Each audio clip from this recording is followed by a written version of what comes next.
Buenas tardes y bienvenidos al sexto evento último de la Semana de la Inversión Sostenible de SpaceX.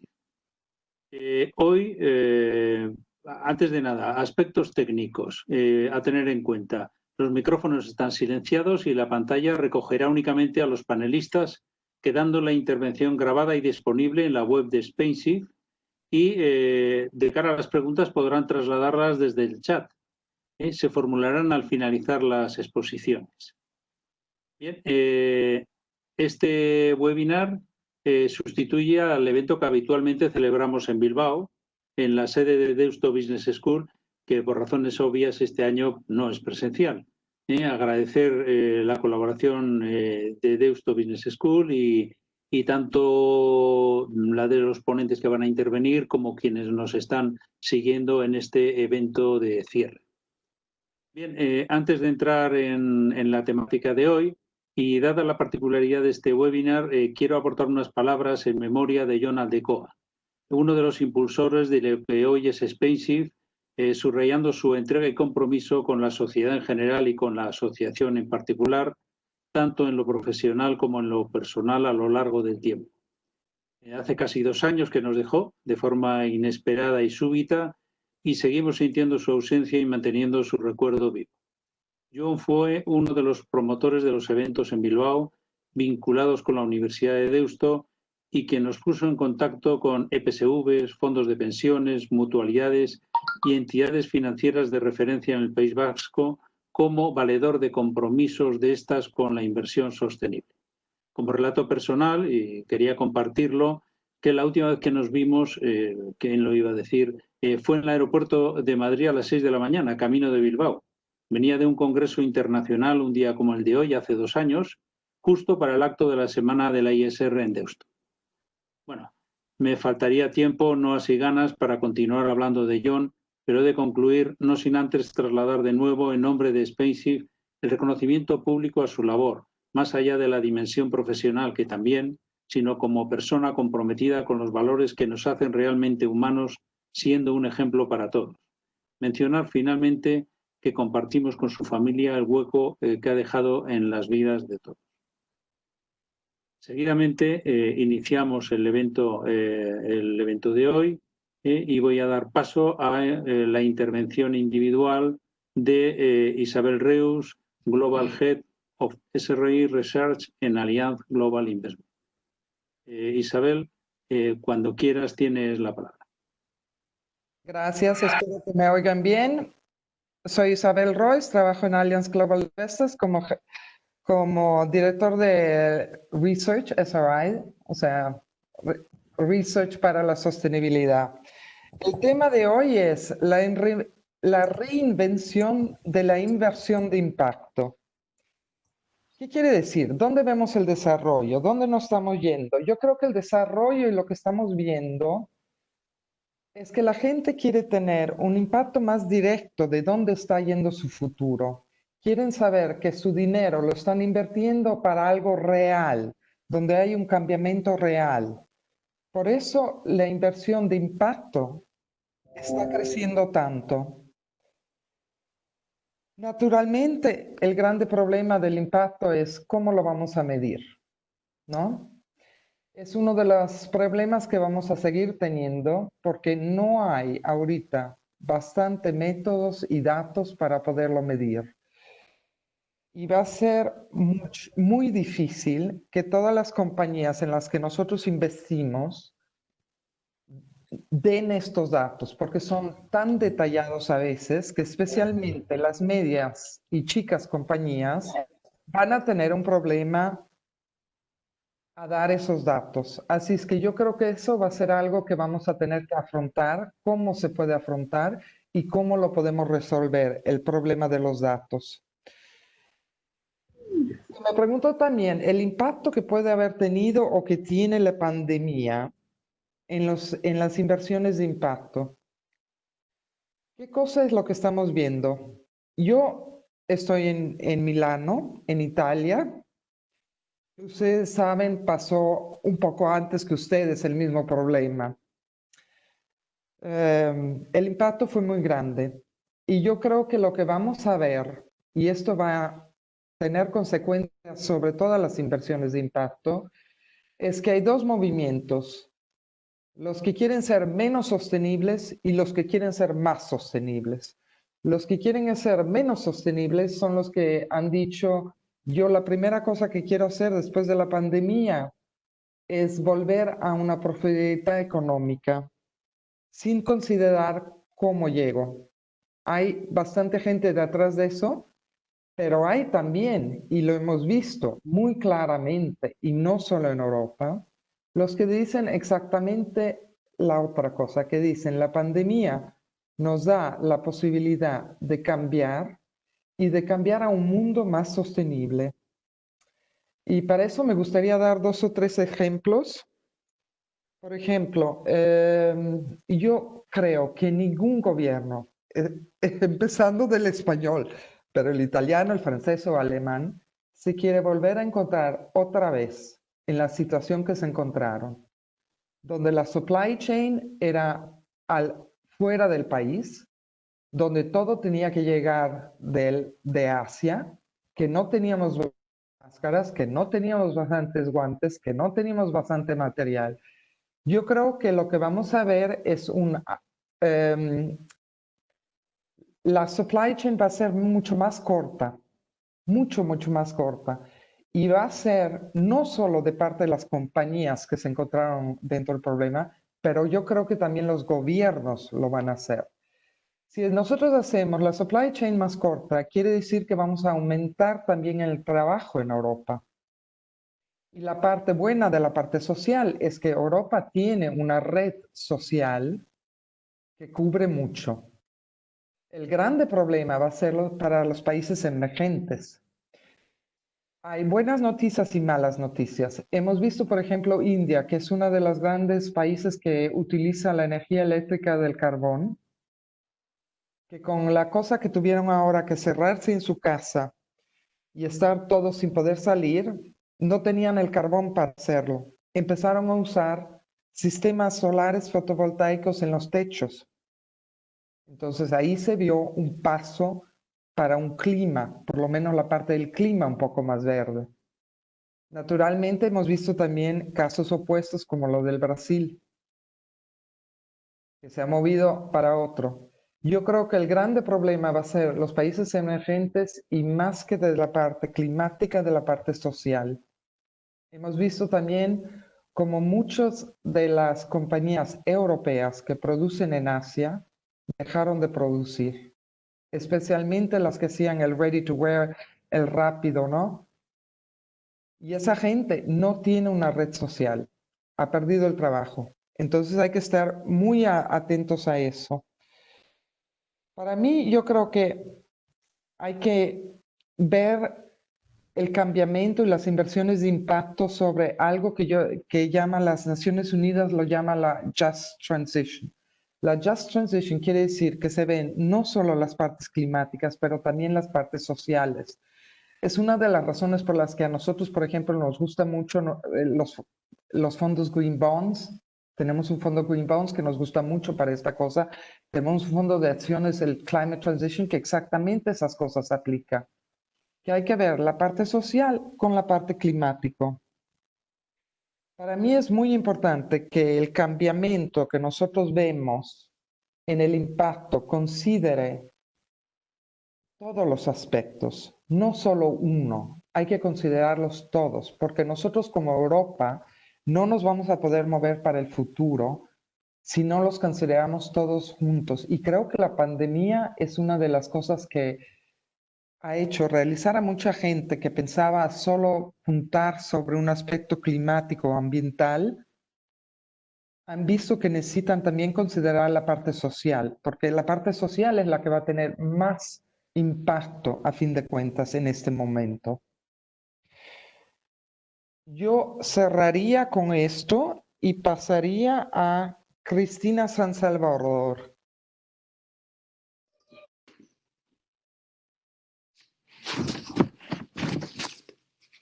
Sí, hola. Buenos días a todos y a todas. Lo primero, volver a recordar a Jon Aldecoa. La verdad que tuve el placer de coincidir varias veces con él sobre todo al inicio de mi carrera en el ecosistema de impacto, cuando hacíamos un trabajo para la Fundación ANESBAT. Tuvimos hasta la oportunidad de viajar juntos a Bruselas a un curso concretamente de medición de impacto social, que ya ha salido y seguro que volverá a salir. Y luego cuando trabajaba en BDK volví a coincidir con él y coincido con lo que se ha dicho al inicio de que fue una persona clave para mover el mundo de la inversión socialmente responsable y la inversión de impacto, y en concreto en Euskadi, donde había pocas personas impulsándolo. Así que quería recordarle antes de empezar. Gracias, Fernando, por invitarme a participar, y gracias a Allianz y a Deusto Business School por organizar esta sesión. Mi colaboración con Deusto Business School en estos momentos gira en torno a la investigación por un lado y también a la docencia. A partir del curso que viene, además de dar clase en finanzas, podré dar clase de finanzas sociales, que es una buena noticia, que ya en el grado los estudiantes puedan tratar estos temas. Y en la parte de investigación, que es en la que me quiero centrar en la primera parte de mi intervención, estoy realizando mi doctorado sobre las necesidades de financiación que tienen las empresas sociales en España. Lo estoy haciendo en colaboración con ESADE, con Lisa Hegenberger, que es una de las mayores expertas, yo creo, a nivel europeo en emprendimiento social e inversión de impacto, y también con Orquestra, que es el Instituto Vasco de Competitividad en la Universidad de Deusto. Esta investigación cuenta con el apoyo también de la Fundación Open Value, que en el ecosistema de la inversión de impacto en España está jugando un papel muy relevante, y también está marcada un poco en la reflexión que inició Foro Impacto y ahora el NAP, y en la introducción de España en el GSG, ¿no? Desde los principales agentes del ecosistema se entiende que es importante delimitar bien qué es un proyecto de empresa social en España, y sobre todo entender bien cuáles son sus necesidades de financiación y si la oferta de capital de impacto que tenemos ahora, que ya lleva unos cuantos años formándose, aunque todavía queda camino, es la adecuada o detectamos algunos gaps y nuevos caminos a explorar, ¿no? Entonces, esta investigación se ha iniciado este mismo año y no está previsto tener resultados hasta diciembre de 2020, pero bueno, puedo compartiros algunos avances. En esta sesión sobre la reinvención de la inversión de impacto, pues quizá pueda ayudar y aportar luz. Entonces, como os decía, lo primero es que estamos intentando delimitar bien qué es un proyecto de emprendimiento social en España, que no es tan fácil porque no tenemos una forma jurídica clara como tienen otros países en la que decir, vale, esto es una empresa social y esto no lo es. Lo que estamos haciendo es guiarnos por la definición de la Comisión Europea. La Comisión Europea te dice que te fijes en 3 elementos. El primero, como no podía ser otro, es que el proyecto tenga una misión social, ¿no? Que haya impacto social específico, intencional y medible. La segunda, como tampoco podía ser de otra manera, es que haya modelo de negocio y que haya una parte considerable de los ingresos que venga por vía comercial, por venta de producto o servicio y no por aportaciones a fondo perdido o subvenciones públicas. Y el tercer elemento, que es quizá el más costoso de aterrizar en nuestro país, es el tema de la gobernanza. Como no tenemos una forma jurídica única, aquí nos encontramos que tenemos desde sociedades limitadas con impacto, con quizá menos restricciones en la parte de la gobernanza, hasta entidades de la economía social o incluso, ¿por qué no?, fundaciones que tienen modelos de negocio derivados de venta de producto o servicio, pero que prefieren no tener ánimo de lucro, ¿no? Entonces, bueno, nos encontramos intentando delimitar bien qué es proyecto de empresa social y, bueno, espero que para finales de año, cuando desde luego compartamos los resultados del estudio, esté 100% claro, ¿no? Y luego os decía que realmente el centro del estudio es entender las necesidades de financiación de estos proyectos y ver si la oferta que tenemos encaja o no con esta demanda o si hay espacio para nuevos instrumentos o para modificaciones de los actuales. No hemos lanzado todavía la encuesta que pretendemos lanzar a lo largo de este mes de junio, pero sí hemos realizado ya bastantes entrevistas en profundidad y revisado la literatura y empiezan a salir ciertos temas que supongo que no nos sorprenderán porque llevamos hablando de ellos tiempo, pero bueno, yo destacaría 2 en concreto. Uno, que existen dificultades en los proyectos para las fases iniciales, cuando todavía no tienen métricas para acceder a fondos de capital riesgo de impacto, de inversión de impacto, y entonces muchos proyectos que quizá no tienen ellos la capacidad de aguantar ese valle de la muerte, ese pioneer gap, se quedan por el camino a pesar de contar con buenos equipos y con perspectivas de futuro por no tener una financiación más arriesgada en fases muy iniciales, ¿no? Otro aspecto que hemos sacado de las entrevistas es que existen un grupo de proyectos que les podemos denominar de alguna forma como Impact First. Son proyectos que quizá anteponen el impacto a la rentabilidad, pero no renuncian a ella, ¿no? Lo que pasa es que quizás sus tasas de rentabilidad son menores que las de mercado o incluso están cerca de la autosostenibilidad, pero no de una rentabilidad muy alta. Entonces aquí lo que te dicen este tipo de proyectos es que los instrumentos que tenemos ahora no están orientados hacia ellos, ¿no? Y que a ellos les vendría bien que hubiera algún instrumento con tickets incluso algo más pequeños, que no necesitan tanto volumen, con plazos más largos. Y bueno, ahí es verdad que el inversor tendría que estar comprometido con la causa social o medioambiental y seguramente estar dispuesto a ceder algo de rentabilidad, pero también se ve una oportunidad, porque no es que no te den rentabilidad, simplemente es una rentabilidad concesional a favor del impacto social, ¿no? Entonces, bueno, no os puedo compartir mucho más porque realmente estamos terminando estas entrevistas y no hemos lanzado todavía la encuesta, pero bueno, a finales de año esperamos poder compartir todos estos resultados y seguro que el NAD por Impacto pues los difundirá. Y luego un poco en la segunda parte de mi ponencia me parecía interesante compartiros mi perspectiva desde mi otro gorro. Yo trabajo como responsable de expansión y nuevos programas en SIP2B. No sé si lo conocéis, es otro agente que ha jugado un papel en los últimos años en esto del emprendimiento social y la inversión de impacto en España. Y SIP2B está en Barcelona como sede, es una fundación pero también gestiona fondos y trabajamos en torno a tres grandes retos, ¿no? El tema del cambio climático, el tema de la calidad de vida de las personas mayores, dependientes, enfermos crónicos y también en un reto que ahora tras el COVID todavía es más urgente si cabe, que es la educación y el empleo, ¿no? Y en definitiva la inclusión social. Entonces lo que hacemos es trabajar en torno a estos tres ejes y lo hacemos desde la fundación acelerando a los proyectos, acompañándolos con asistencia técnica y con financiación en fases muy iniciales y luego tratamos de derivarlos a otros agentes o a nuestra propia parte de gestión de fondos, ¿no? SIP2B yo creo que lleva varios años intentando demostrar junto a otros agentes del ecosistema que el impacto social es rentable. Al principio lo hizo con una red de business angels, que fueron los que confiaron en este mundo de la inversión de impacto. Luego ya constituyó un instrumento de 4 millones de euros para invertir, que está llegando ya a su fin, y ahora ya se encuentran levantando un fondo más grande, ¿no? En torno a 30 o 40 millones de euros. Entonces, como de todas formas el título de hoy era la reinvención de la inversión de impacto y yo estoy en el área de expansión y os he compartido que desde el ámbito más académico estamos viendo que hay muchos gaps, ¿no? Pero bueno, os he compartido dos de ellos en fases iniciales o en proyectos que sí son rentables pero que ceden algo de rentabilidad en favor del impacto.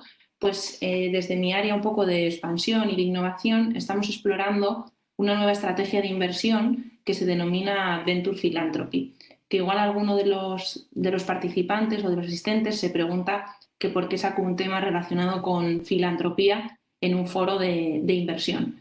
Pero es que realmente la estrategia de Venture Philanthropy se define como una estrategia de inversión que pone el impacto social en el centro y que luego elige la herramienta financiera más adecuada en función del proyecto. Entonces, a veces sí son grants, son aportaciones a fondo perdido, pero muchas otras veces se utilizan mecanismos de deuda e incluso de inversión, aunque normalmente es un capital más paciente, más a largo plazo. Entonces, esta nueva estrategia de inversión en nuestro país no está muy desarrollada. Hay varios agentes trabajando, como por ejemplo Open Value que he mencionado antes o el propio SIP2B, pero es verdad que en otros países a nivel europeo sí que está desarrollada y consolidada, ¿no? Por tanto, pues puede merecer la pena explorarla también en el desarrollo del ecosistema de España, ¿no? Y por compartir un par de ejemplos concretos, por ejemplo, la parte del Pioneer Gap, ¿no? Del Valle de la Muerte, donde colaboramos con Open Value. Por ejemplo, aquí hemos impulsado un proyecto que trabaja en valorizar residuos agrícolas y luego a partir de los mismos producir materiales ecológicos, ¿no? Y este es un proyecto que tiene un I+D importante y que requiere un plazo hasta que consigue la licencia, la patente, y por tanto pues es difícil que un inversor asuma todo ese riesgo hasta que tenga esta licencia. Y aquí le hemos apoyado con unos préstamos blandos, ¿no?, que le han permitido como aguantar ese periodo y ahora ya intentar estructurar esa ronda de inversión e ir a un fondo de capital riesgo de impacto, ¿no? Otro proyecto podría ser un proyecto que hemos empujado en el área de la soledad de las personas mayores, que no requiere tanta inversión inicial para superar este valle de la muerte, pero aquí el equipo es un equipo joven que no tiene recursos propios y que hasta conseguir las métricas que le pide el inversor de impacto, pues necesita un cierto aire, un cierto pulmón, y también poder hacer esa travesía del desierto o valle de la muerte de manera más fácil, ¿no? Y en el ámbito de los proyectos más Impact First que os decía antes, pues por ejemplo hemos acompañado un proyecto en el ámbito de la educación que nos contaba que hasta que no había encontrado este programa más de Venture Philanthropy, más Impact First, pues cuando se acercaba a los inversores de impacto, pues se encontraba con tickets demasiado grandes para lo que necesitaba y con plazos algo cortos para los tiempos de maduración en un proyecto que está en el ámbito educativo y que depende un poco de los ciclos también, ¿no?, de los colegios. Entonces, bueno, un poco para concluir, mi intención con mi intervención, espero haberlo conseguido, era ofrecer una visión, por un lado académica y por otro lado tanto académica como practitioner desde el lado de la demanda del capital, ¿no?, y desde el lado de esa oferta que está en las etapas más iniciales, donde es más difícil estar seguramente porque hay mucho más riesgo y a veces incluso una rentabilidad menor, pero que en otros países, como os decía, pues se está desarrollando y que hay oportunidades también ahí. Así que nada, muchas gracias de nuevo a los organizadores del evento y os dejo con Agustín Vitorica de Gawa, que creo que va a hablar de Blended Finance y seguro que tiene ideas muy interesantes para compartir.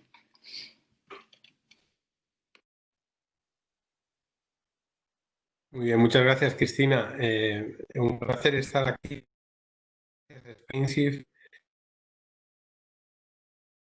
Colaboradoras en invitarme a participar en este espacio y en primer lugar unir también a la memoria de John Aldecoa, con el que tuve el gran placer de colaborar en inversión de impacto con alguno de sus clientes. O sea, realmente la reinvención de la inversión de impacto hace falta. Justamente el viernes IFC publicó un informe que, aunque se llamaba Growing Impact, lo que decía es que solamente la inversión de impacto alcanza a cubrir el 10% de la demanda potencial que hay para inversión de impacto en el mundo. Con lo cual hace falta realmente algo de reinvención para movilizar todos esos recursos que hay que movilizar durante la década del cumplimiento de los ODS. Y para nosotros esa reinvención pasa por la financiación combinada, lo que llaman Blended Finance, que literalmente es mezclar o combinar distintos tipos de financiación. El Blended Finance, esa combinación, es importante por dos aspectos realmente. El primero es porque entendemos nosotros, la mejor fórmula para catalizar el capital privado. Como todos sabéis, para cumplir los ODS se calculó que había una brecha de 2,5 billones de dólares o trillion dollars anuales de inversión necesaria para poder cumplirlos para el 2030. Y lógicamente esa brecha solo podía venir del capital privado, de los mercados de capitales privados. Ahora, con el COVID-19, esa brecha se va a ampliar fuertemente, especialmente en los mercados emergentes. De hecho, se ha calculado que se van a añadir otros 500 millones de personas a la pobreza extrema, ¿no? Con lo cual, se hace especialmente urgente movilizar esa inversión privada. ¿Cómo el Blended Finance se utiliza para movilizar inversión privada? Lo que hace el Blended Finance básicamente es introducir a algunos inversores que están muy enfocados al impacto para que entren con un mix de rentabilidad y riesgo distinto del inversor privado. Básicamente se habla de, y luego pongo un ejemplo, de utilizar lo que se llama de-risking, que es al final meter o bien tramos de primera pérdida o tramos de garantía de forma que bajen el riesgo de esa inversión, o lo que se llama return enhancement, que es al final aumentar el retorno metiendo tramos que renuncian a un retorno a partir de un determinado nivel en favor de la inversión privado. De esta forma, pues el inversor privado, especialmente el que no entra en la inversión de impacto de forma natural, especialmente, por ejemplo, grandes institucionales, aseguradoras, fondos de pensiones, pueden entrar en la inversión ya que tiene un mix de rentabilidad y riesgo mejorado y adecuado para ellos. Pero no solamente es importante el blended finance para catalizar la inversión privada, también es esencial el segundo componente que tiene todo programa de blended finance, es la asistencia técnica.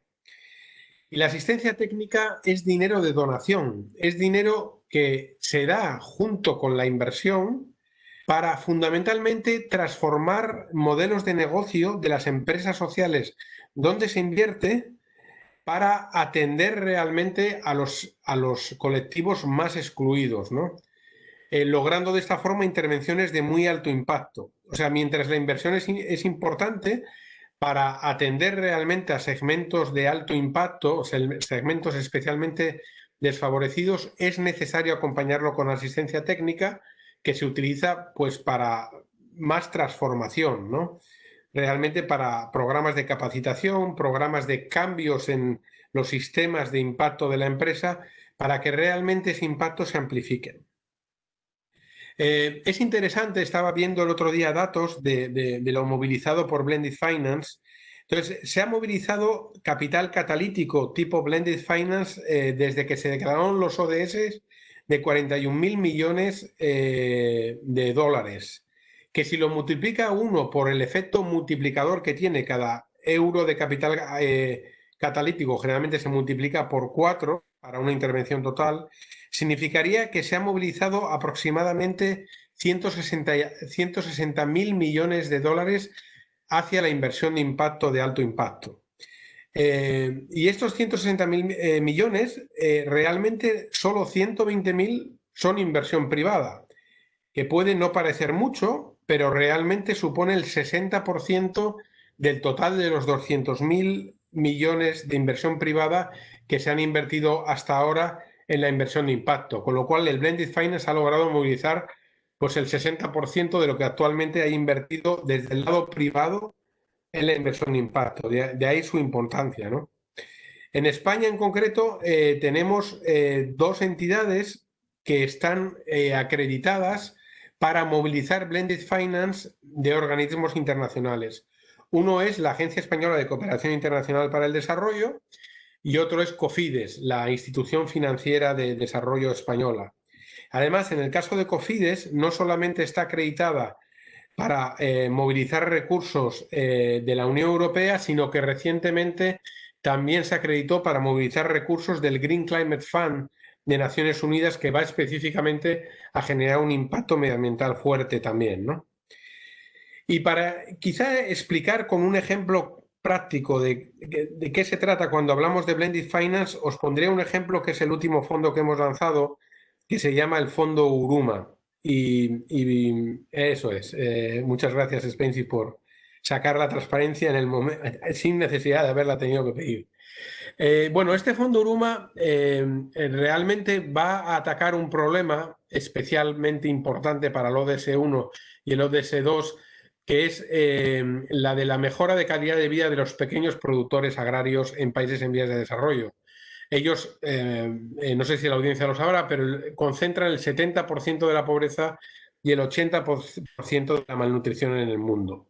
Entonces, nosotros hemos creado este fondo en colaboración con Cofides y la ECIT, y me voy a centrar en esta transparencia no tanto en los instrumentos que utilizamos para invertir o las geografías, donde va a ser clave Latinoamérica y África subsahariana, sino me voy a centrar en la columna de la derecha, donde pone recursos financieros, para explicar un poco cómo funciona el blending.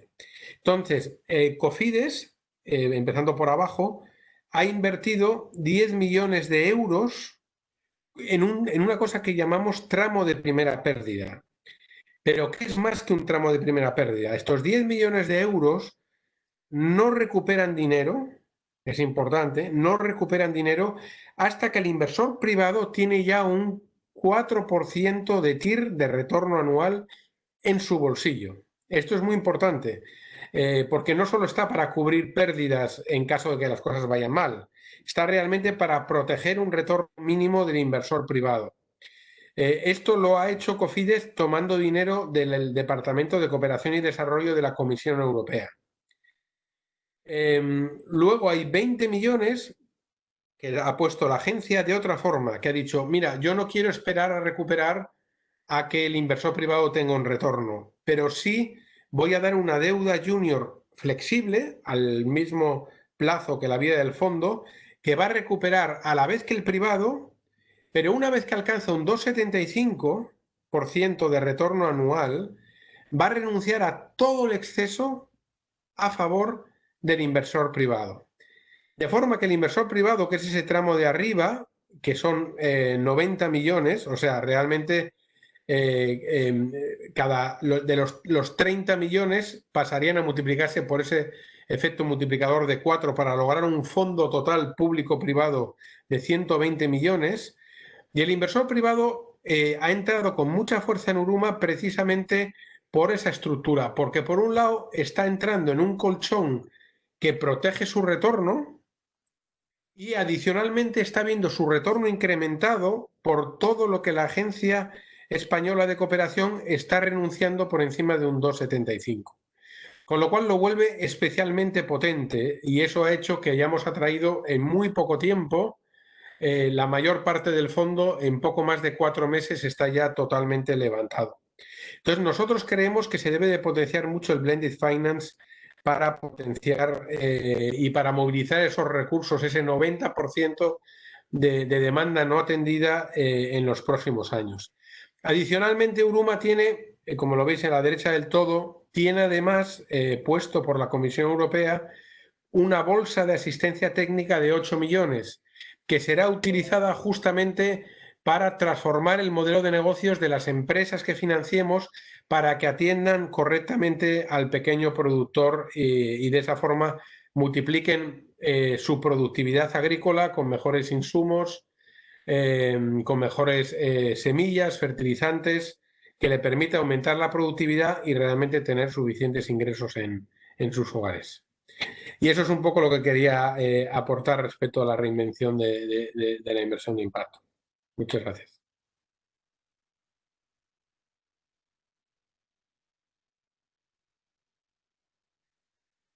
Vale. Creo, Sí. sí, perdona, se me olvidó dar la palabra a Ingeru de la CuixaBank Gestión. Perdona. Muy bien, Agustín. Gracias.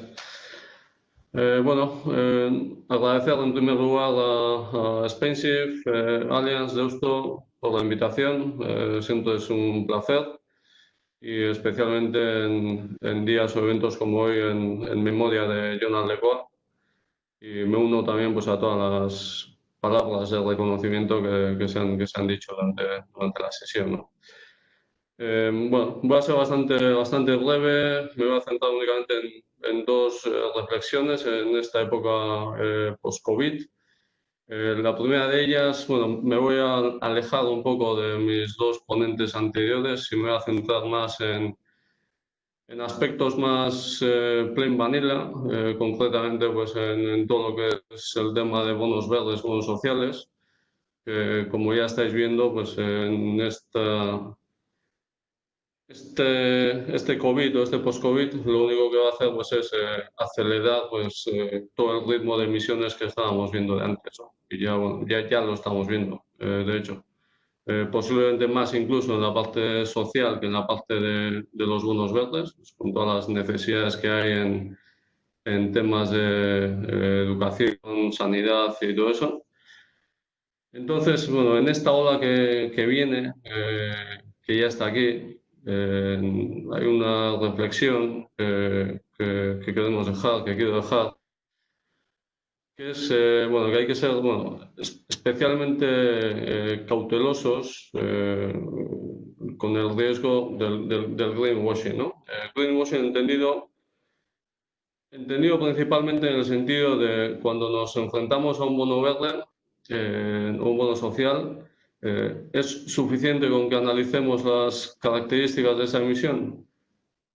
o también nos tenemos que centrar en quién es el que emite ese bono, quién es la compañía que está emitiendo ese bono, ¿no?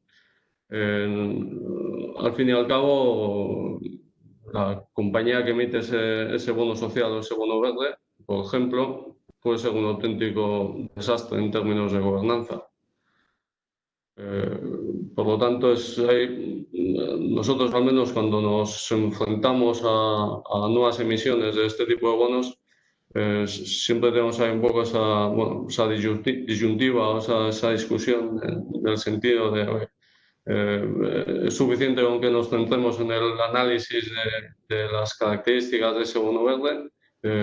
Con eso ya estamos cumpliendo ya nuestro deber o nuestra obligación como inversor socialmente responsable, o tenemos que dar un paso más y, bueno, no solo el vehículo es importante, sino centrémonos también en el análisis de quién es qué compañía, quién es el que está emitiendo ese bono, y al final tener una idea mucho más en su conjunto, y eso yo creo que aporta bastante en el análisis y en la inversión de impacto en el nicho concreto de los bonos verdes o bonos sociales, ¿no?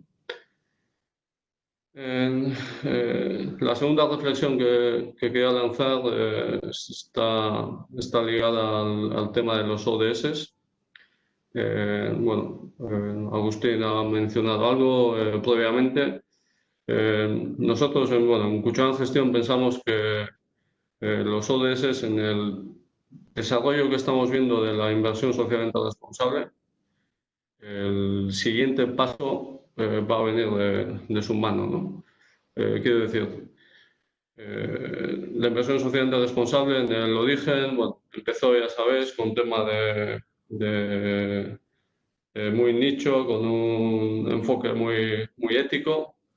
De ese enfoque ético nos hemos quedado con la parte de las exclusiones.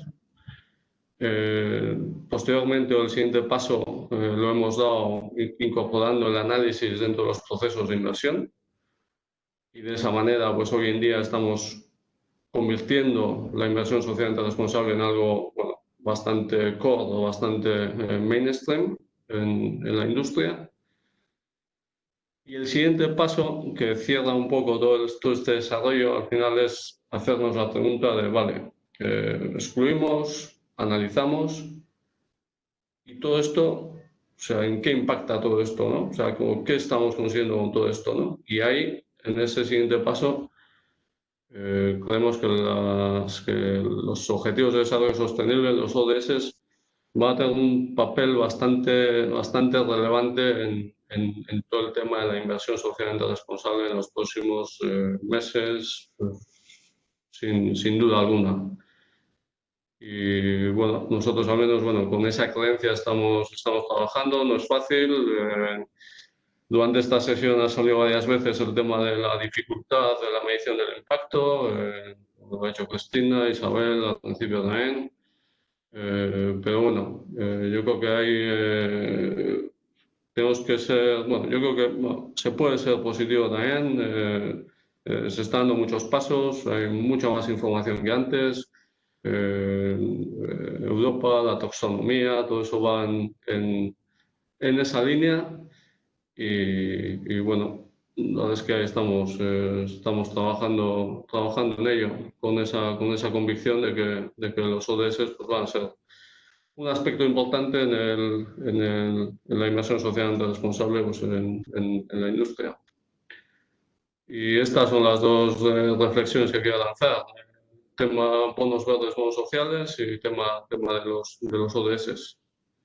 Y sin más, pues paso la palabra a Fernando, para el tema, Fernando Gómez Bezales, para el tema de la mesa redonda. Gracias a todos.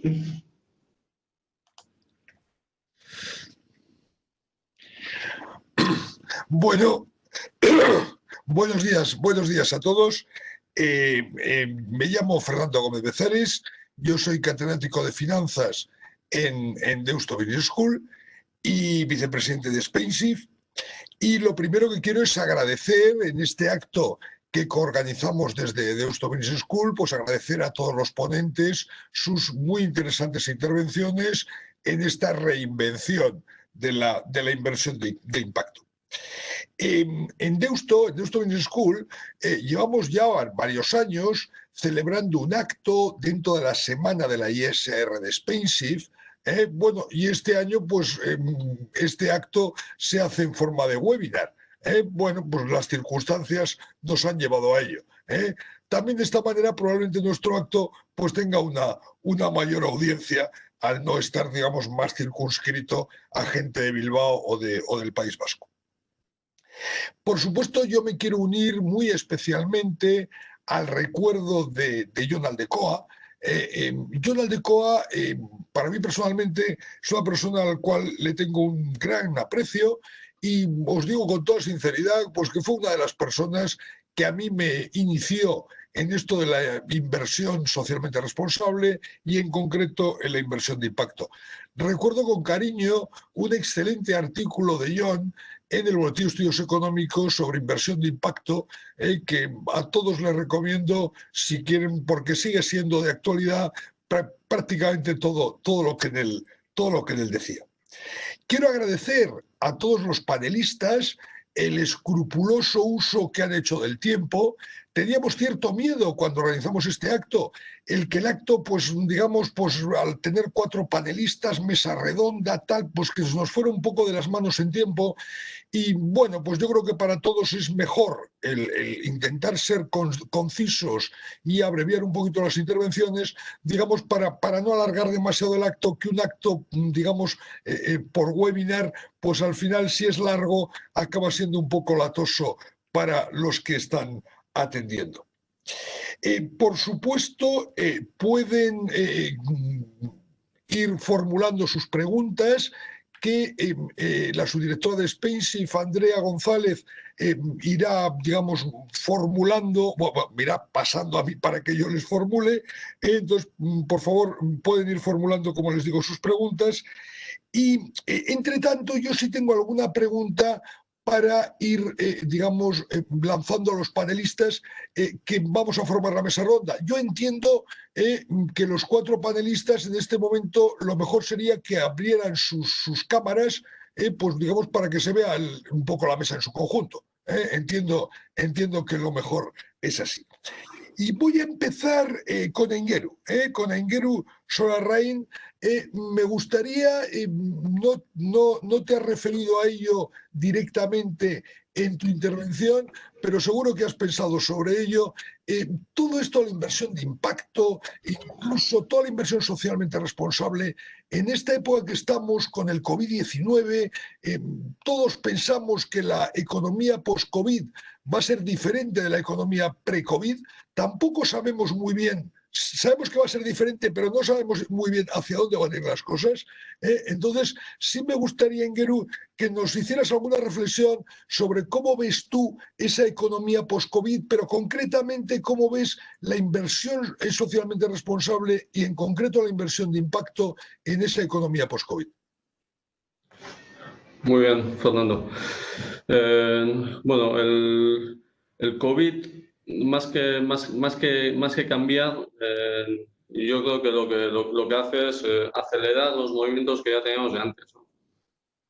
Tanto a nivel económico en general, y ahí pues podemos hablar de digitalización y todas estas cosas, ¿no? De cada vez más importancia, población envejecida, salud, cada vez más importancia la tecnología. Entonces, el COVID, pues, o el post-COVID, digamos, pues se da una aceleración total de lo que ya veníamos viendo desde antes, ¿no? Eso a nivel general, en el conjunto de la economía y sin duda también pues, en todo el aspecto de la inversión socialmente responsable. Veníamos ya con una ola bastante fuerte y el post-COVID, pues con todo lo que estamos viendo de transición ecológica, de inversiones en energías renovables, en una economía algo más verde, pero que ya venía de antes, todas esas tendencias, pues eso sin duda lo que hace es que todo el aspecto de la inversión socialmente responsable pues, se desarrolle todavía más. Y la parte de impacto, pues ya algunos panelistas pues, ya han sacado algunas cifras sobre necesidades de inversión pues, al alcanzar los ODS y todo eso pues, cobra pues, todavía mucha más importancia. Entonces, bueno, o sea, yo creo que todo se resume en bueno, COVID acelera las tendencias que teníamos antes y la nueva economía pues no es que vaya a ser radicalmente distinta, sino que las tendencias que veníamos viendo de antes pues se van a acelerar en todos los ámbitos. Muchas gracias, Engeru. Pero me vas a permitir incluso que te repregunte un poco. A ver, Sí. yo estoy muy de acuerdo con lo que has dicho de la aceleración. Yo eso lo veo bastante claro, pero por ejemplo, desde tu experiencia en la gestora, se está haciendo estudios desde hace 3 meses, una cosa así, se está haciendo múltiples estudios de cómo la inversión socialmente responsable, los índices ESG, están comportándose mejor en la crisis que los índices convencionales. Este es un tema muy importante que todavía no tenemos material suficiente de estudio. Probablemente esto para final de año tengamos ya, digamos, muchos más datos. Pero claro, si realmente la ISR disminuye el riesgo de un evento exógeno, como es el caso de la pandemia del COVID, bueno, yo creo que ahí ese tema, te lo pregunto por tu experiencia como gestor de fondos, ese tema no va a acabar siendo un tema capital dentro de la gestora. Sí, sin duda. Esa reflexión ya la estábamos haciendo antes del COVID y el COVID pues refuerza todavía más todo eso. Y hay un aspecto importante que has citado, ¿no? Que es el de la disminución de los riesgos, ¿no? Porque muchas veces cuando hablamos de inversión socialmente responsable pues nos metemos en esos debates de si es más o menos rentable o en cuestiones de esas y quizás nos estamos equivocando de foco, ¿no?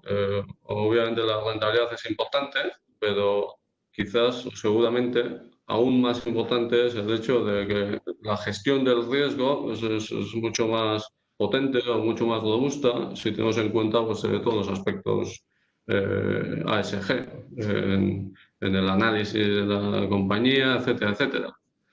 O sea que sí, estoy totalmente de acuerdo.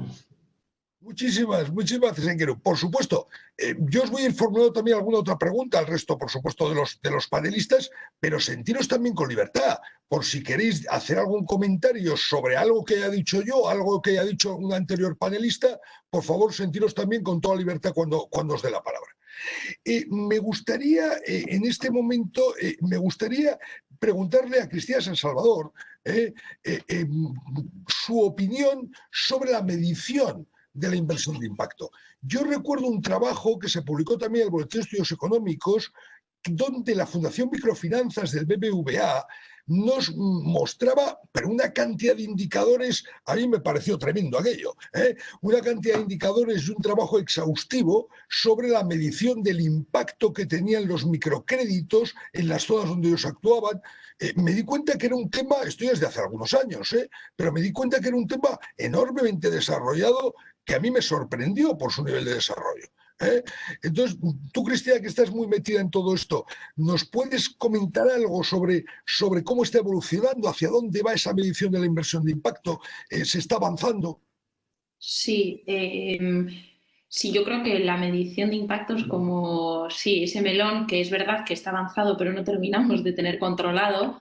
Yo creo que lo primero que diría es que lo importante es tener claro que es un tema de marco y de proceso. Igual no es algo tan concreto como nos gustaría, como es la contabilidad y una PIG exactamente igual en todos los casos. Es verdad que por la parte del inversor tenemos que intentar estandarizar y tener pocos indicadores y que se puedan agregar, pero, por ejemplo, desde el punto de vista del proyecto yo siempre animo a lo contrario, más bien animo a hacer un ejercicio en profundidad a la empresa y al proyecto de hacer ese proceso en profundidad y llegar bastantes indicadores y indicadores de cambio, porque tenemos indicadores que les llamamos de output, que son de proceso, e indicadores de outcome, que son de resultado. Y en muchas carteras y en muchos fondos nos quedamos con los outputs, que son número de personas, número de cursos, son cosas que suceden si sucede la actividad, pero impacto significa cambio en personas. Entonces, los otros indicadores, que son los outcomes, son los que miden ese cambio, ¿no? Y entonces, lo que os decía, existe dificultad a nivel de agregar en una cartera ese tipo de indicador que es muy propio y específico según el sector en el que trabajes, y al final pues no te queda otra que hablar de número de beneficiarios y KPIs más de gestión, ¿no? Es verdad que hay un par de iniciativas a destacar, yo creo. El Impact Management Project, que está consiguiendo que se haga una coalición entre muchos agentes y de todo tipo, inversores, aceleradoras, universidades, y yo creo que hay que seguirlo. Y luego hay otra iniciativa de la Universidad de Harvard, que igual es la que nos permite tener esa P&G en euros, que sería la gran solución, y que bueno, está bastante avanzado y veremos a dónde llega. Muchas gracias, Cristina. A mí hay otro tema que me parece absolutamente capital, sobre el cual he trabajado algo e incluso he publicado alguna cosa, que es la verificación de la inversión de impacto. A mí, Isabel Reus, me gustaría que nos dieras tu opinión sobre hasta qué punto esta inversión de impacto se está verificando suficientemente. Es decir, cuando decimos que se hace una inversión de impacto y se presentan unos datos ante el público, ante los inversores, ante la comunidad inversora, esos datos, ¿qué fiabilidad tienen? ¿Se va verificando eso mejor? Ya sabemos, por ejemplo, que según la ley española no podemos hablar de auditar esos datos, porque propiamente en la legislación española solo se pueden auditar estados contables. Pero se está utilizando el término verificación. El término, incluso son auditores profesionales en muchos casos los que están verificando toda esa información. A mí el tema de la verificación es un tema que siempre me ha preocupado mucho, en el sentido de si realmente tenemos garantías de que lo que nos cuentan realmente es verdad, y qué control hay sobre esto. A mí, Isabel, tú que tienes una enorme experiencia en todo esto, me gustaría que nos dieras tu opinión sobre este particular. Isabel.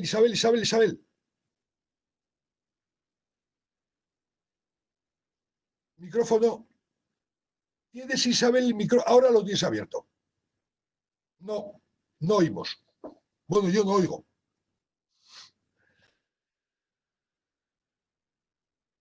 No. ¿Ahora me oyen? Ahora sí, Isabel, ahora sí. Ok. Hace algo con el computer en automático. Bueno. Bueno, creo que lo que me estás preguntando son los auditors que vienen a controlar si los datos, si lo que estás haciendo, cómo lo estás haciendo. Mira, tienen un papel y tienen un papel importante especialmente para los clientes institucionales. ¿Por qué? Porque son los que vienen y controlan que estés haciendo exactamente lo que le dijiste al cliente que estás haciendo. Con los fondos abiertos es un poco más difícil porque no tienes auditores per se, los vas a tener nada más cuando tienes los labels, ¿no? Y entonces entran en casa y yo te puedo decir que el año pasado, como fuimos por muchos labels, los teníamos una semana sí, una semana no. Creo que hay ciertas cosas que se pueden controlar muy bien, pero como decían antes, ciertos datos son muy difíciles. Outcome or numbers. Las compañías medias y chiquitas, por ejemplo, después de una cosa como la pandemia, si yo llego y les digo, necesito de ti 300,000 indicadores, me van a decir, ¿sabes qué? Prefiero no ser sostenible, estoy más preocupado por tener a mi gente trabajando. Entonces yo creo que hay que hacer un compromiso entre qué es lo que les preguntamos a las compañías nos den, pero al mismo tiempo el regulador europeo especialmente, porque has visto todas las consultaciones que están viniendo en esas cosas de indicadores, algunas de estas yo las veo y digo, ¿y de dónde van a sacar los datos? No existen. O sea, algunas de las preguntas yo digo, no las he visto jamás y llevo más de 20 años haciendo esto, si no las he visto jamás, estoy de acuerdo que en proyectos, porque yo he trabajado en proyectos de impacto, pero agarras una compañía y capaz que ni siquiera toda la compañía, nada más un producto de la compañía, puedes hacer 300.000 indicadores. Pero cuando tienes compañías muy grandes, no puedes hacerlo, porque tienes que agregar los indicadores, tienes que encontrar algo en medio. Y creo que aquí tenemos que tener mucha atención entre lo que el regulador quiere, entre lo que las compañías, especialmente las medias y chiquitas, pueden dar, y en lo que de verdad, o sea, necesitamos todos esos datos, ¿nos va a cambiar la vida? No lo creo, la verdad. Es que estoy muy de acuerdo con lo que dice Isabel. Yo creo que lo importante es lograr el equilibrio entre, digamos, que la información sea completa y que la información sea leíble. Yo he leído informes de 500, bueno, he visto, he tenido sobre mis manos informes de 500 páginas que yo soy incapaz de leérmelos, pues porque no tengo tanto tiempo. Y no sé si al final serán buenos o malos, que es que no se los lee nadie. Entonces, buscar ese equilibrio en donde, claro, en contabilidad llevamos por lo menos desde el siglo XV, que es cuando empieza la contabilidad de partida doble, llevamos por lo menos desde el siglo XV para al final buscar una serie de indicadores, la cuenta de PIG, el balance y tal, 4 cosas que en un vistazo rápido nos hacemos una idea muy rápida de cómo está una compañía. Claro, tenemos que intentar buscar algo que nos costará tiempo, pero que al final sean unos pocos indicadores suficientemente claros y que todos entendamos rápidamente. Porque un analista financiero lo que no puede hacer es dedicar jornadas y jornadas a leerse, digamos, informes enormes. Sí. Lo que pasa es que todavía ahí estamos en una búsqueda. Yo creo que estamos en una búsqueda de ver dónde encontramos equilibrio, ¿no? El equilibrio hay que encontrarlo y hay que encontrar no solo un equilibrio nosotros como asset managers, pero también las compañías que nos dan los datos, porque a fin de cuentas, las compañías medias y chiquitas, no, o sea, ¿cuáles son los datos que pueden dar? ¿Qué datos podemos ver y cómo los podemos interpretar, ¿no? Pues siguiendo con el tema, siguiendo con este tema de la verificación, yo tengo entendido que en Gawa Capital han avanzado en este tema y tienen, digamos, como algunos sistemas ya más desarrollados, internos y, vamos, propios suyos, donde han trabajado sobre ese tema de cómo verificar esa inversión. Y a mí sí me gustaría que Agustín Vitórica nos contara, digamos, esa experiencia que tienen en Gawa Capital. Vamos, ¿cómo lo tenéis montado, Agustín? Muy bien, Fernando, pues sí, nosotros desde el principio pensamos que el retorno social al mismo nivel que el financiero.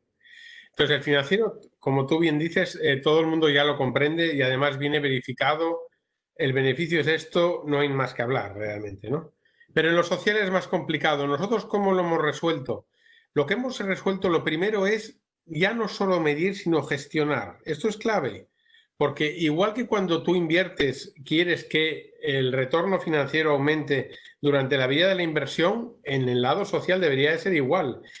No basta ser un inversor pasivo que recibe unas métricas y las reporta, sino tienes que realmente influir en la compañía invertida para que el impacto social mejore a lo largo de la vida de la inversión, ¿no? Entonces, ese sistema de gestión, además nosotros, después de pactarlo con la gestión de la compañía, lo metemos también en covenants, verdaderos covenants, compromisos sociales en los propios acuerdos de inversión. Es cierto que a veces lo que pedimos en el lado del impacto requiere fondos. Bueno, pues gracias ahora a la asistencia técnica que antes mencionaba, podemos pagar esa implementación de los cambios sociales dentro de las compañías. Pero la clave de la verificación para nosotros es esencial. O sea, al final de la vida de la inversión, nuestros inversores, los propios inversores del fondo, para que no haya conflicto con nosotros, eligen un auditor social independiente que va en terreno y verifica las métricas sociales que nosotros hemos venido reportando las que medimos al principio y hemos reportado a lo largo de la vida de la inversión. Y esa puntuación auditada, digámoslo así, de impacto, es la que además determina nuestras comisiones de éxito. Y esto es absolutamente esencial. O sea, no solo tiene que estar verificado independientemente, sino que tiene luego que tener un reflejo en la compensación económica del gestor. Si somos verdaderos gestores de impacto y no logramos las métricas prometidas, ¿cómo es posible que nuestra comisión de gestión se siga cobrando, ¿no? Entonces, es un poco así como hemos intentado cerrar ese círculo.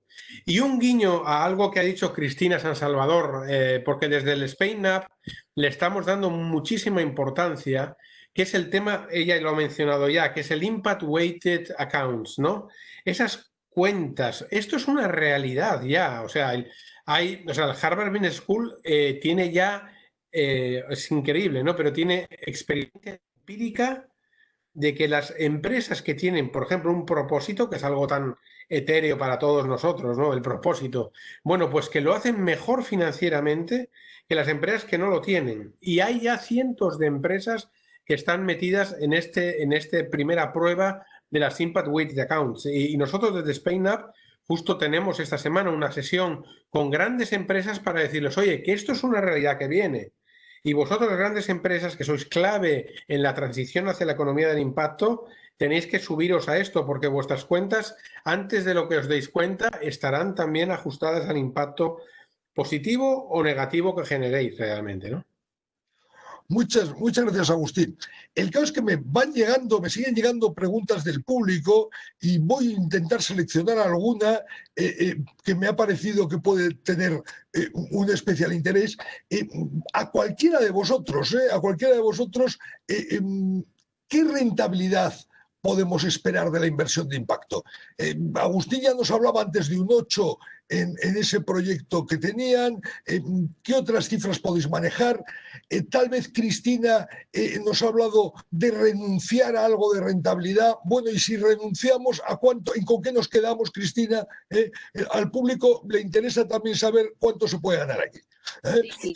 Por ejemplo, nosotros en esos préstamos que os decía algo blandos para el Valle de la Muerte, empezamos pidiéndoles a los proyectos un 2, un 3 y lo vamos subiendo hasta un 5, un 6 y no llegamos al 8. Por eso decimos que de alguna manera hay una rentabilidad concesional, pero llegas al 6, que tampoco es ninguna tontería. Lo que pasa es que hay mucho riesgo porque estás en una fase muy inicial, ¿no?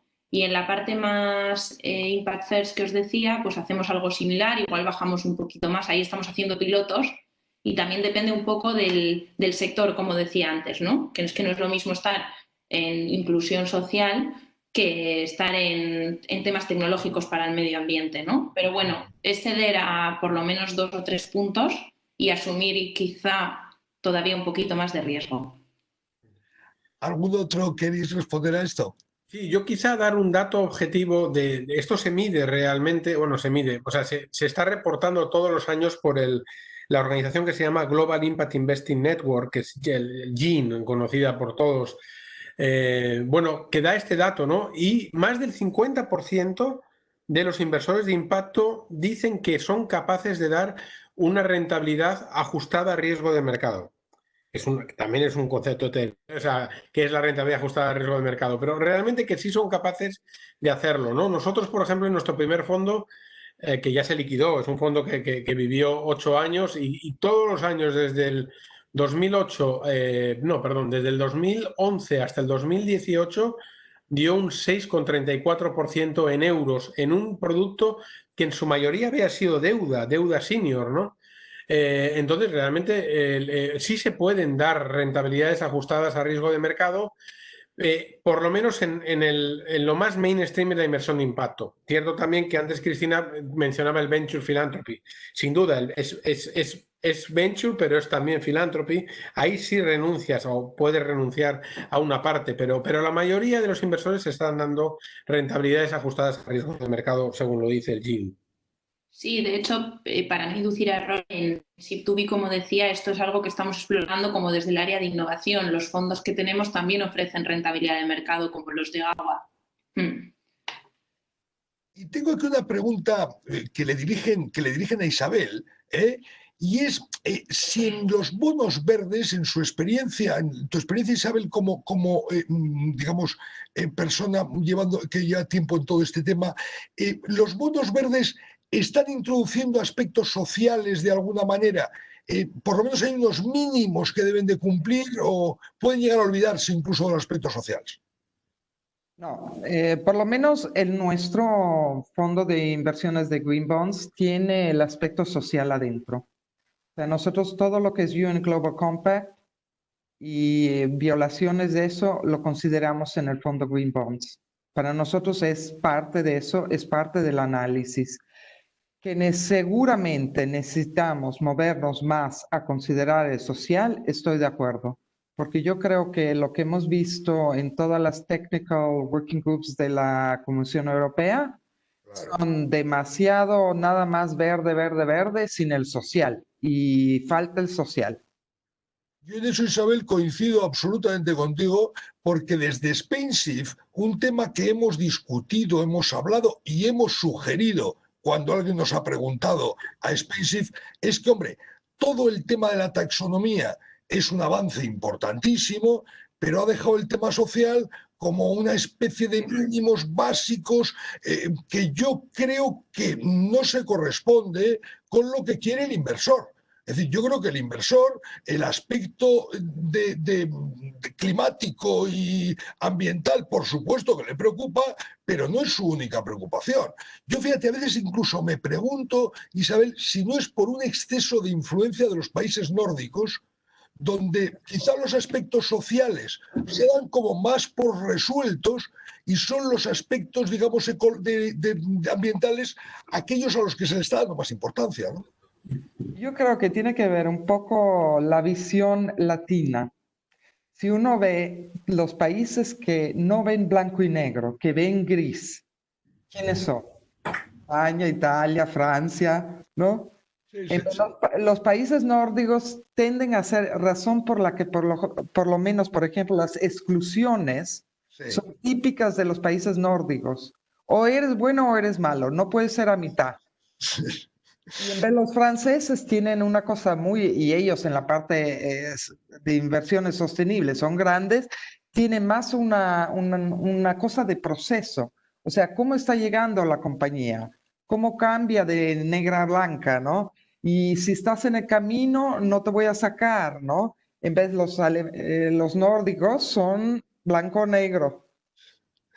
Muchas gracias, Isabel. Bueno, voy a formular una última pregunta porque estamos ya casi al límite de tiempo y vamos a intentar ser respetuosos con la gente que nos está escuchando. Pero tengo por aquí una pregunta para Agustín, que, digamos, un poco yo creo que ya la has contestado, pero yo creo que sería interesante que lo afianzaras. Esta pregunta llega un poco a exagerarlo, ¿no? Y dice, bueno, vamos a ver, ¿sin Blended Finance el inversor institucional va a ir a la inversión de impacto o no? Bueno, sí va, o sea, sí va. Nosotros en este producto de Blended Uruma es nuestro cuarto fondo. Nuestro primer fondo arrancó solamente o fundamentalmente con High Net Worth Individuals y Family Offices. Pero ya a partir del segundo ya hemos tenido inversor institucional. Es cierto que el gran inversor institucional, o sea, especialmente por eso las aseguradoras o los grandes planes de pensiones, pues han tenido complicación en entrar, fundamentalmente por el tamaño de los fondos. O sea, realmente nuestros anteriores fondos eran de 20 y 20 y pico, 30 millones de euros. Bueno, pues lógicamente un gran institucional requiere un gran trabajo a la hora de suscribir un ticket y por regla de concentración no puede tomar más de, pues no sé, fíjate, un 5% del fondo en total, con lo cual no les compensa hacer el trabajo para dar un ticket de 5 millones de euros, que no es relevante, ¿no? Pero el Blended Finance justo lo que permite es eso, o sea, como permite aumentar la escala del fondo, ese nuevo fondo ya de más escala, o sea, Uruma 120 es más que todos nuestros anteriores fondos sumados, permite realmente tener esa escala suficiente para atraer al gran institucional, ¿no? Entonces, es verdad que pueden entrar, pero no entran quizá los grandes, entran otros institucionales, mucho fondos de fondos, fundaciones, endowments religiosos, sea, entran otro tipo de institucionales, pero el Blended Finance sí permite que entre el gran institucional, que es el importante, porque fondos de pensiones y aseguradoras controlan el 70% de los mercados de capitales mundiales. O sea, ese es el dinero que hace falta para cumplir los ODS realmente, ¿no? Oye, pues la verdad es que yo por lo menos me quedaría charlando con vosotros muchísimo más rato, porque la verdad es que me parece que vuestras intervenciones han sido enormemente interesantes, pero debemos de ajustarnos al tiempo que nos habíamos comprometido. Entonces, muchas gracias Isabel, muchas gracias Cristina, muchas gracias Aingeru, muchas gracias Agustín, y voy a ceder la palabra al presidente de SpainShift, a Joaquín Garralda, porque este es el acto un poco que clausura este año, digamos, nuestra semana de la ISR, y nuestro presidente Joaquín Garralda quería pues, dirigir unas palabras a todos, digamos, como momento de la clausura. Joaquín, cuando tú quieras. Gracias, Fernando. Bueno, pues efectivamente, unas palabras de clausura, y yo creo que en la sesión de hoy John Aldecoa ha estado vivo, permítaseme el símil, en todos los comentarios. Yo también conocí a John Aldecoa y comparto claramente la magnífica persona que era y el buen recuerdo que ha dejado. Además de esto, pues quiero decir que verdaderamente este es una semana de ISR que ha durado hasta el lunes. Y es porque estos son temas importantes, hay mucho que hablar. No es que haya sido cada día repitiendo lo mismo, sino cada día tenía una temática. Yo también soy optimista con muchos de los comentarios que se han hecho aquí hoy, que va avanzando. Por supuesto, en algunos momentos está un poco en adolescencia y hay unos tirones para un lado para otro, un poco emocionales, pero tiene que ir hacia una madurez y desde luego las métricas y los estándares es clave. Indudablemente también se ha comentado lo del inversor institucional es la pieza clave, ese es donde están los grandes dineros y además donde en principio el pequeño ahorrador está poniendo su dinero, por lo cual él en cierta manera es propietario del futuro al cual va a ir, el propietario del futuro al que desea pues que esté socialmente, esté equilibrado y medioambientalmente pues se resuelva o trate de resolver esa tendencia fatídica del calentamiento global. Dicho todo esto, agradecer a todos, por supuesto a los panelistas y agradecer también a todos los que nos han estado escuchando. Es un mensaje de optimismo y muchísimas gracias. Hasta el año que viene. Adiós.